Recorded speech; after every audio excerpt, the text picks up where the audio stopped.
लेकिन सत्ता में आप बात कुदरत के उस सत्ता की करते हैं जो बार बार आपके दरवाजे पर दस्तक दे रही है।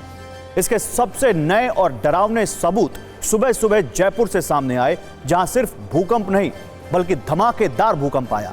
कोई कह रहा है ऐसा लगा जैसे बम फट गया, किसी ने कहा घर के ऊपर कोई प्लेन गिर गया हो, किसी ने बोला जैसे सिलेंडर ब्लास्ट है। और चंद मिनटों के अंदर ऐसा नहीं, एक नहीं बल्कि 3 बार हुआ। इसीलिए सवाल है, जयपुर में भूकंप नहीं बल्कि धमाकेदार भूकंप क्यों आया? आखिर 16 मिनट में 3 विस्फोटक झटकों से क्यों हिला जयपुर? भूकंप के साथ किसी ब्लास्ट की तरह आवाज क्यों आई? और जयपुर में धमाके के साथ भूकंप किसी बहुत बड़े खतरे की चेतावनी तो नहीं है? इनके जवाब बहुत चौंकाने वाले हैं। लेकिन सबसे पहले हम आपको इस वक्त जयपुर में भूकंप की, जो विस्फोटक भूकंप की कुछ तस्वीरें दिखा रहे हैं। हैरानी की बात यह है कि इस भूकंप की तीव्रता रिक्टर स्केल पर सिर्फ 4.4 थी, जो किसी बड़े खतरे की श्रेणी में नहीं आती। तो फिर अचानक भूकंप के साथ धमाके जैसी आवाज क्यों आई? जयपुर के लोग जब गहरी नींद में थे तब पहला झटका 4:09 पर महसूस हुआ, जिसकी तीव्रता 4.4 थी।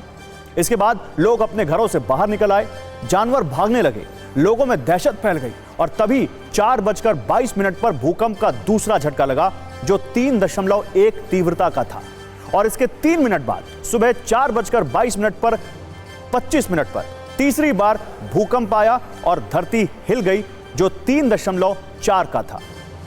सबसे पहले हम आपको इस धमाकेदार भूकंप पर एक रील दिखाते हैं। इसमें लोगों की बातों को सुनना बहुत जरूरी है, क्योंकि इसी से आप अंदाजा लगा पाएंगे कि जयपुर में जो कुछ हुआ वो कितना भयानक था।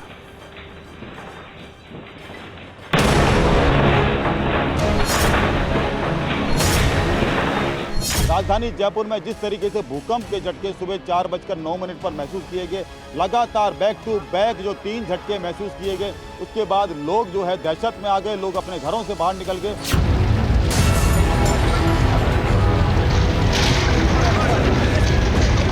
आवाज इतनी तेज आई जैसे आज तो बिल्डिंगें सारी नीचे ही आएगी।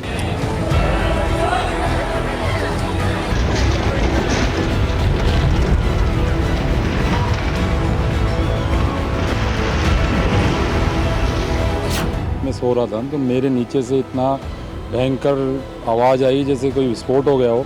हम तुरंत घर के बाहर की तरफ भागे।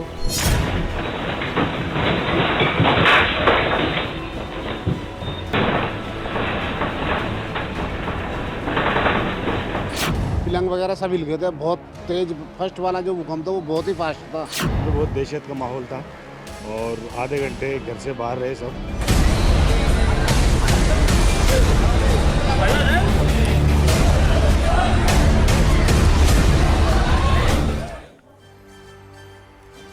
तो जयपुर में धमाके के साथ भूकंप का आना किसी बड़े खतरे का संकेत है। इसे समझने से पहले न्यूज मित्रों को यह समझना जरूरी है कि देश की कितनी बड़ी आबादी हर मिनट, हर घंटे और हर दिन भूकंप वाले इस टाइम बॉम्ब की टिक टिक सुन रही है।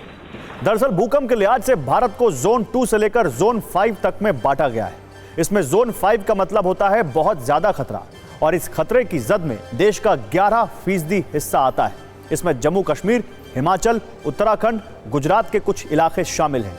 इसके बाद जोन 4 जिसमें खतरा ज्यादा होता है, और इसमें देश का 18% हिस्सा आता है। इसी तरह जोन 3 जिसमें मध्यम खतरे यानी मॉडरेट कैटेगरी में जिसको रखा गया है, और इसमें देश का करीब 30% इलाका शामिल है। जबकि सबसे आखिरी जोन 2 जिसमें खतरा सबसे कम होता है, इसमें देश का बचा हुआ हिस्सा शामिल है। अब जयपुर के लोग इस बात को लेकर डरे हुए हैं कि उनका शहर जोन 2 में शामिल है, यानी सबसे कम खतरे वाला क्षेत्र। तो आखिर वहां इस तरह का भूकंप कैसे आया? आखिर भूकंप के साथ ब्लास्ट की आवाज क्यों महसूस हुई? पिछले 20 वर्षों में राजस्थान से लेकर गुजरात तक कई बार इस तरह का धमाकेदार भूकंप आ चुका है, लेकिन इसकी वजह क्या है, ये समझने के लिए हमने मौसम विभाग के डायरेक्टर राधेश्याम शर्मा जी से बात की है। सुनिए उनका क्या कहना है। अर्थ के नीचे बहुत सारे फिजिकल प्रोसेसेस चल रहे होते हैं, और जब कभी एक सर्टेन अमाउंट से ज़्यादा एनर्जी जब रिलीज होती है तो सडनली जो है वो एक पर्टिकुलर पॉइंट से वो एनर्जी रिलीज होती है। और यदि एक लिमिट से ज़्यादा यदि भूकंप का तीव्रता है तो उस एरिया के आसपास में कुछ भूकंप के सिग्नेचर भी मिलते हैं। तो हो सकता है कि केंद्र के आसपास यदि देखेंगे तो कहीं ज़मीन की सतह पर भी कुछ सिग्नेचर मिल सकते हैं। ऐसे में हो सकता है कि जब इतने बड़े मात्रा में ऊर्जा जब अर्थ सरफेस से निकलती है तो नॉर्मली ऐसा धमाका या इस तरह की आवाज़ भी सुनाई दे सकती है।